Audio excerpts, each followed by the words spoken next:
I left the job after 10 weeks. I already seen it going left. Yeah. We think we're the only one going through something. We do, girl. We do. We think it's just us. It's white supremacy culture that we learned to be more individual when we really need to be in communities. Yeah. You reached out to people and you were like, hey, help me. help me. And that is very vulnerable. Breakthrough is always on the other side of like being cringy. Because people showed up for me. But I had to show up for myself first and be vulnerable. You're watching We Ain't Dying for This, a Black woman's guide to liberation. And I'm your host, Crystle Johnson. We are a community of Black women demanding our collective liberation through radically soft living. Each Thursday, we feature the stories of Black women who have set themselves free from the expectations of others and are choosing to live on their own terms. Welcome to another episode of the We Ain't Dying for This podcast, a community of Black women demanding our collective liberation through radically soft living. I am your host, Crystle Johnson, and I'm excited to have a conversation today with my good sis, Jasmine Fluker, about vulnerability as liberation. Vulnerability is a really tough topic, but I hope that we can start off just with something a little light before we jump into the depth of the conversation. So, before we get started, tell us who you are, Jasmine. Who am I? You know what? I'm getting comfortable with this definition. I think I've been trying to place myself in a box for a long time. Mm. And I think the term that I'm coming with now is I feel like I'm a multi-hyphenate person. Oh, okay. I'm good at a lot of different things. And I feel like the places where I shine is like I'm a daughter, I'm a sister. A lot of our identity as Black women is wrapped up in work. Yeah. I'm a founder and like all of those things. But I think like just me as a person, I feel like I'm uncomfortable with like saying that I'm a creative. I haven't gotten there yet. But I feel like I'm really good at a lot of things. Yeah. I think as Black women, we are good at a lot of things. And sometimes it's hard for us to choose a lane. And we don't have to choose a lane. Sometimes you need to choose a lane because you're overexerting yourself. But if you don't feel overexerted, girl, multi-hyphenate it up. Yeah, well, it's interesting that you say not overexerted because the name of the podcast are just talking about like living a soft life. I feel like honestly, I'm not gonna do too much. I just told you I was like, I left the job after 10 weeks. I already seen it going left. Yeah. And I feel like my life is just a string of soft experiences. I really, honestly, I remember when we, at a time when I worked at a nonprofit and we switched to unlimited PTO, they were like, we're scared because like historically Black women just don't take enough PTO. Yeah. And I was like, oh, don't worry. I'm going to get it. I'm going to take this time off. I'm going to get it for everybody. Yeah, exactly. That actually is a big issue at companies that do unlimited time off because people then feel like they can't take the time off. Yeah. And then as a Black woman, it's even worse because you really like, can I take the time off? So then you don't take the time off at all. But I'm glad you did. Yeah. I'm glad you did for sure. But let's jump into, actually, before we get there, I want to start off a little light first. Yes, please. Let's start off a little light. So we're going to do a little this or that. Okay. So the first question is Uno or spades? Ooh. So Uno, I do love spades. Okay. But I have 4 brothers. Mm-hmm. We just played Uno like yesterday. Okay. I have 4 brothers, and when you play spades, like by the time my parents, my brothers, myself, is way too many people. But as many people can play Uno. But we've been playing Uno No Mercy on these last few go-rounds. Oh, what's Uno No Mercy? Is that when you can like put the +2s and the draws on top of each other? They have totally different rules. You can steal somebody's hand. You rotate the hands on one side. The Uno No Mercy has been very entertaining during the holidays, but so because my family is large, Uno. Okay. I love that so much. I like Uno too, but it gets real serious sometimes. Yeah. Real angry. Yeah. Because we real competitive. It's loud. I love it though. Yeah, it's really fun. So we've been hearing a lot about trail rides recently. Okay. So trail ride or just regular old electric slide? Ooh. I love trail ride, like the line dances. Mm-hmm.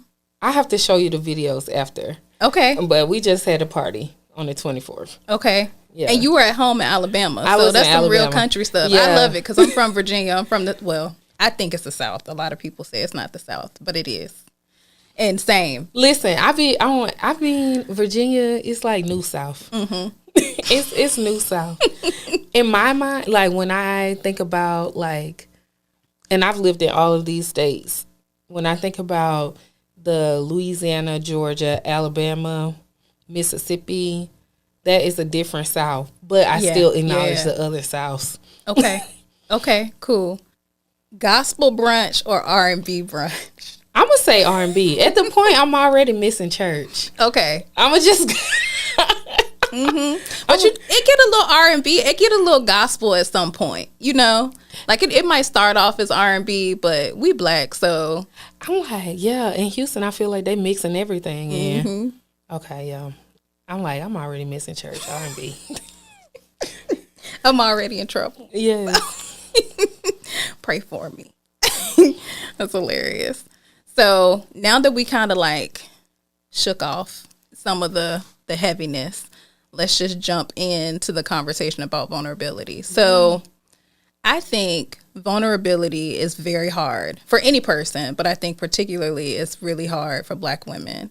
And when I think about being vulnerable, I often think about people learning the truth, me having to share something that I don't necessarily want to share, like feeling weak at some point in time. So you talked about the job that you had for 10 weeks. So I'm going to use an example of a time where I had to be really vulnerable and I was terrified to be vulnerable. So I've been working in the DEI space since 2013, but I would say my first full-time DEI job was in 2016. Mm-hmm. Well, by 2019, I had worked at a few companies and I was just, you know, popping around. I'm from Virginia, so I moved to Michigan. I lived in Colorado, and at this time I was in California. And I was working for a music entertainment company. And I was so excited to be there. The manager was amazing. It was a Black woman. And unfortunately, when I started, they were purchased or bought out, acquired by another company.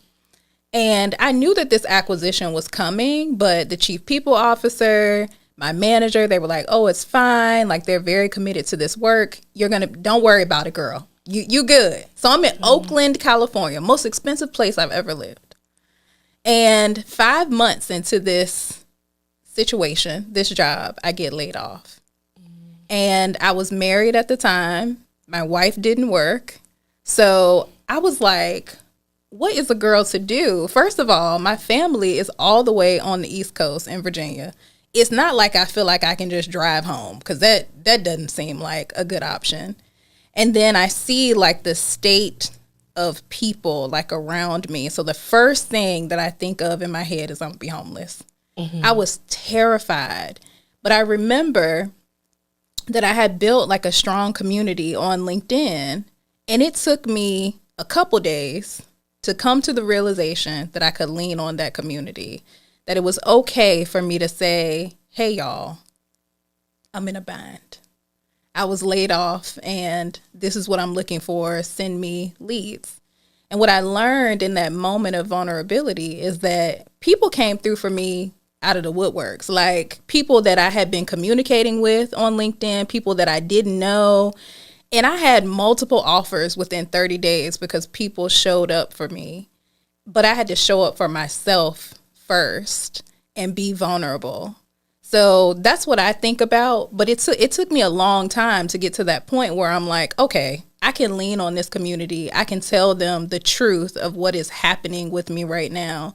Do you have any situations where you were vulnerable and it transformed who it is that you are, like your situation? Oh, I have a few. Okay. I feel like, and I just have to name like layoffs, because I moved here with no job. Mm-hmm. I moved to Houston with no job. I had transitioned out of my role. Wait, was this before or after the 10 weeks? This before that. Okay. So I moved here with no job. Okay. So I had been in Buffalo for and this was not what I wrote down that I was going to talk about. And it's fine, girl. Yeah, I'm like, this is a whole, like, what you share has really, like, made me think about it. So I have been in Buffalo almost 6 years. I moved there to be working for an education nonprofit. My way into DEI was through educational equity. Okay. And then I got my master's in DEI, I think in 2019. And so I moved there to work for a nonprofit. I had worked all the way up to executive director, and then they let me know that my region was closing. Oh. Kind of like at the height of my career, I've done a lot of fighting to get into this executive role. And, you know, like on the back end, it's just not simple. I think I made the decision. We had a really, really tough winter in 2022. And seasonal depression, like, is real. And when you live in places where it's very gray all of the time, I think I made the decision that I was going to move here, and I had like 6 weeks to get everything situated. And so I moved to Houston with no job. And I similarly use LinkedIn. That's what made me think about it. I didn't use it to like source work, but I was like, hey, if you know a client, send them my way. I can support in these ways, or these are ways I can add capacity to people's work. And that has been transformative. Like, betting on yourself and just like not having any safety net. Yeah. It's always scary. I'm like, that's always scary. Very but much. I don't think I'm like risk averse, like as a person. I moved to Buffalo, never been there before. Yeah. With just the things in my car. Wow. So I don't think I'm risk averse. I've always just kind of followed where the work has taken me. And so moving to Houston was the first time that I just chose a place. Yeah. And then I said I'll figure the rest out later. Yeah, and you reached out to people and you were like, hey, help me. Help me. And that is very vulnerable and something that a lot of people are not able to do. They will suffer in silence until they cannot suffer in silence anymore, until they don't have another choice. And then at that point, you are at the end of your rope. You don't have much time left. And sometimes people aren't able to scramble to support you in the ways that you need to be supported in that moment. So it's so important to, as soon as it happens, let go of what you think people might say, because a lot of times we judge ourselves more harshly than other people are judging us. Yeah, I mean, the breakthrough is always on the other side of like being cringy. Yeah. Like, I think being on social media, like, has taught me that it's like everybody's going to be like, oh, this is very cringy.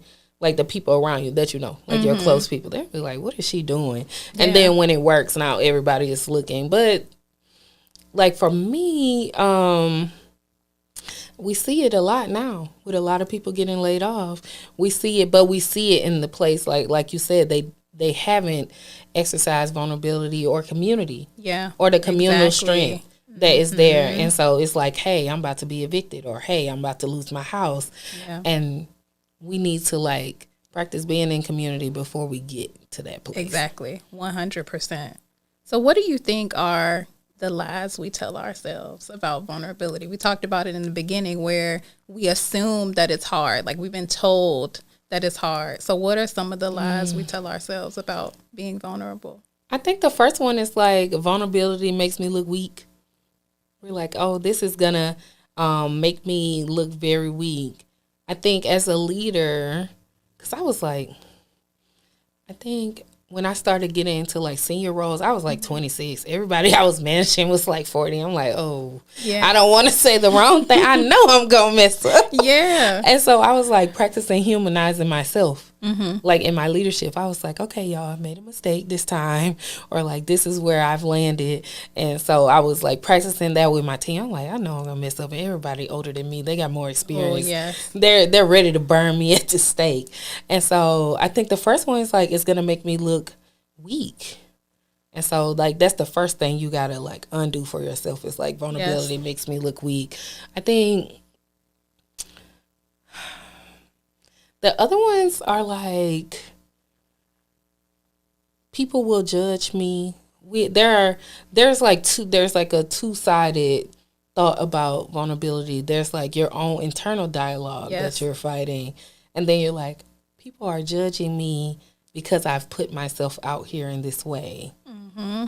And there's like a hypervigilance that's going on now because we're all like habitually online. So you're like your own worst critic. Yeah, you're your own worst critic, but you're like in your own limelight. So I'm like my own star of my own episodic in my brain, like my own episodic TV show. Like I'm the main character. We may be going to a season finale, and like it feels like that because we are recording. We have so many memories of the things we're doing, but nobody really is like thinking about what you're doing. They're only thinking about what you're sharing. Yes. And I don't think vulnerability has to come from a place of weakness either. Correct. That's like another lie that we're telling ourselves has to be like downtrodden. Because when you think about a layoff, it's like the rug is pulled from under you. Or like situations like that where you're like already, like I'm already kind of like with my self-confidence, like, oh, I'm getting rejections. Maybe it's me. I'm like, maybe it's me. Maybe I can't find something. And so, like, I'm fighting with my own self, and then I'm thinking that other people are judging me, when in actuality, people are there ready to help me and support me. Yes. And then, like, myself, like, you know, you got to build up your own internal self-talk around, like, vulnerability. Yeah, for sure. I was saying this the other day. So I went on this 16-day transatlantic cruise, like, within the last month. And one of the things that I wanted to do on that cruise was be more vulnerable with myself and not feel like I needed to be perfect or only pursue the things that I knew I was going to get perfect or right on the first try. So I did everything, girl. I did trivia. Didn't know if I was going to know the answers. I did puzzles. I learned that I actually like puzzles and my brain thinks in shapes and colors. What else I do? I did a sushi making class. Ooh. I did a painting class. Things that I don't know how to do. And old me, like recovering perfectionist me, is like, oh, I need to get this perfect and right on the first try. And what I learned is exactly what you said, that ain't nobody judging me. I'm judging me. Mm-hmm. I'm doing the judging. So once I was able to be vulnerable with myself, I could actually get to that point where it became clear that it's me. I'm the problem. I love it. I love this. Are you an eldest daughter? No, I'm the baby and also the middle child. So I am adopted. Okay. And in my biological family, because I know my mother, I'm the middle child. Okay. And in my adopted family, I'm the baby. Okay. But I'm also like the first for everything. So maybe that's what you're getting right now, is that I'm the first. It feels like it. I mean, I'm the only girl. Okay. And so I feel that pressure a lot of times to like be perfect. And I think you shared this a little bit about the moving to different cities. When you move to a new city, that's probably the most vulnerable thing you can do. You don't know anybody. Yeah. Like, I've done it a few times, and each time is different. Like, when I moved to New Orleans, I was going into the classroom, but I knew a cohort of people that were starting at the same time as me. Yeah. So I had community there. When I moved to Buffalo, I only knew my coworkers, really. Yeah. I didn't know anybody. I had no family there. Yeah. Similarly, moving here, I have some friends that have since moved from New Orleans to Houston, and my cousins, but I don't really, like, it's a fresh new experience. So you're going to bingo night by yourself, you're going to trivia by yourself. Like, moving to a new place will really, like, put you in the grips of, I got to do it on my own. Yeah. Yeah. This is so off topic, but I really do want to go somewhere and play bingo. There is a really great place here. Bingo is so fun. There's a really great place here that does an R&B bingo night. R&B bingo? Okay, yes. We got R&B brunches. Yes, R&B there's bingo. A really great place here. My friend has put me on to. Yeah, I love that. I love that so much. And you're right. Like, there are so many things that we do where we have to show up vulnerably. So I'm glad that you called those things out. So anyone who's listening, they will realize that there are actually things that you have done and been vulnerable that may not match up to what you historically believe vulnerability looks like. So if someone came to you today, a black woman, of course a black woman, this podcast is for black women. Yes. Black woman came to you and she said, I am really struggling with being vulnerable. What tips would you give her to be more vulnerable?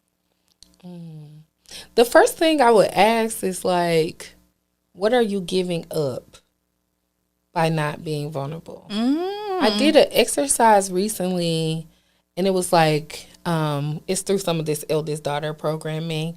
It's like, what do you feel like you have given up? And I was like, as a first generation college graduate, I feel like I gave up creativity. Like, I probably would have chose African American studies, like, if I had my choice, but they gave you the sheet and you pick what's going to make money. Exactly.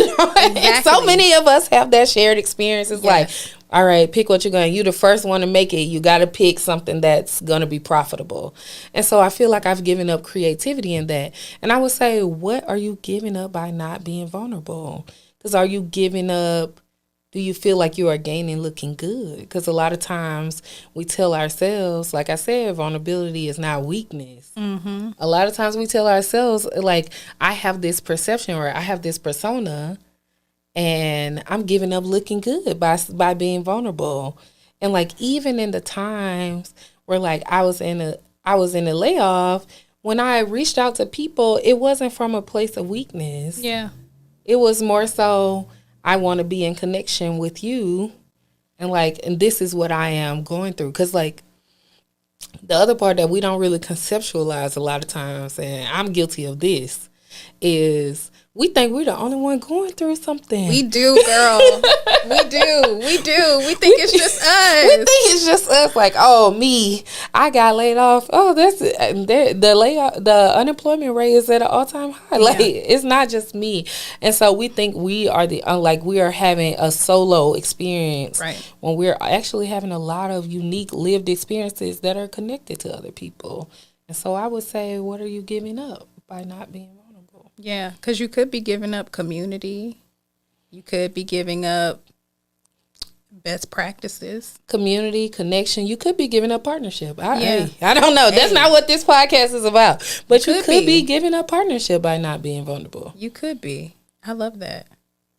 I thought you were about to do an alliteration when you said community, connection. Yeah. Oh, I don't know. I was like, what's our third one? I don't know. I don't know. You know, we love a good alliteration. Creativity. You definitely are giving up creativity because you're not tapped into your gifts by not being vulnerable. But I do actually believe that. And I think as high achieving women, Black women are really getting to the bag. And I think a lot of times, like, by not being vulnerable, we're also like giving up connection with family and giving up partnership in that way.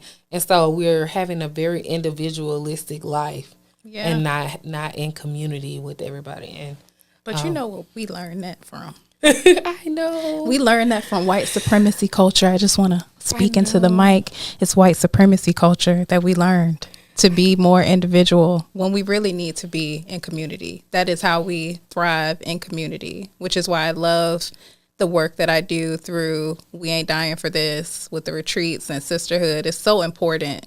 It's such important work because when Black women get together, it's a time. I know.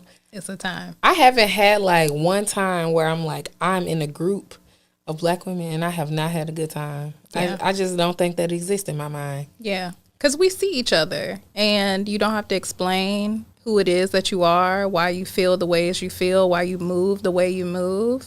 We see each other. I see you, Jasmine. Thank you. So I really love this conversation, and one of the things that I'm going to take away from it is that vulnerability can look different. Like, it doesn't have to look the traditional way that we believe vulnerability looks. I think we've been vulnerable and we don't even realize it. And then obviously the lies that we tell ourselves about being vulnerable, that we are weak if we are vulnerable, and truly we aren't, because when we are vulnerable, we are not giving up community, connection, and creativity. I do love that. Yes. I do love the triple C. Yes. So what about homework? So if somebody's listening and they're like, okay, girl, I want to try to be more vulnerable. And I have an idea for homework, but you might have your own idea too. So what would you say, what would you give someone to do to kind of tap into their vulnerability?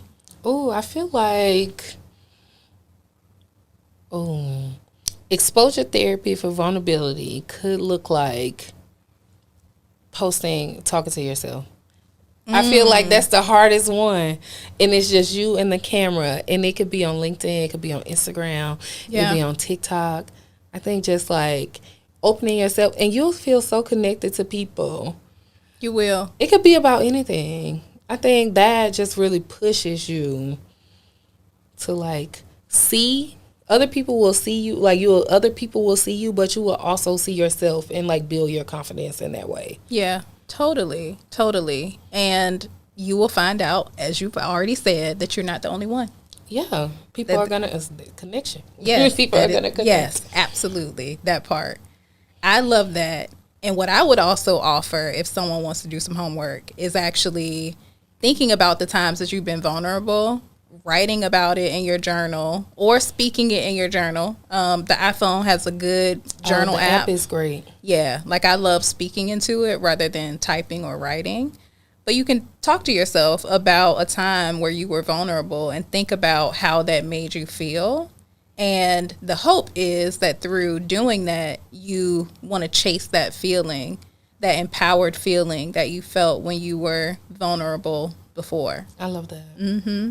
It's a great exercise. Yeah. We rooting for y'all.